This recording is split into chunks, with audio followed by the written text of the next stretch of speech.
He landed on a branch near Mayka and cocked his head so he was looking at her sideways.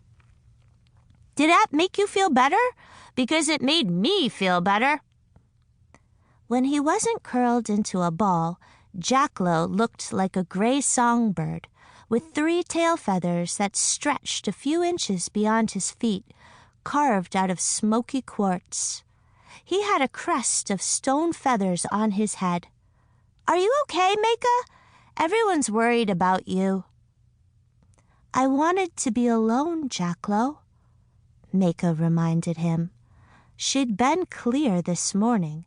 She wanted a few hours with Turtle to say goodbye. She'd informed all her friends at once in hopes they'd listen. "I told you that." "But now we can be alone together." He nestled into the crook of the branch. Mayka looked at him for a moment as she considered how to explain that wasn't what she meant. He won't understand, she thought. But she couldn't be angry with him. It was just the way he showed he cared. "Yes, Jackalow, we can." Kneeling again next to Turtle, she planted another flower. Around her, the wind rustled the pine needles, making a shushing sound. She wondered what these flowers smelled like and if the wind would carry their scent down the mountain. "Risa says I'm not good at being alone," Jackalow chattered. "She thinks I can't do it. She thinks I can't ever sit in silence and just—" "Jackalow?" "Yes, Mayka?" "Silence means no talking." "Oh, right." He ruffled his feathers, which sounded like pebbles tumbling down a slope, then fell quiet again. She wiped a bit of dirt from the ridges around Turtle's eyes. He'd begun the trek here months ago, though it wasn't far from home. He'd pondered each step before laboriously shuffling forward. She should have realized. "You know, sometimes when I listen to quiet, I hear all the noises in it, and it's not quiet at all," Jackalow said. "There's the wind and the birds and the bugs and—" "Jackalow?" "Sorry." She dug the last hole.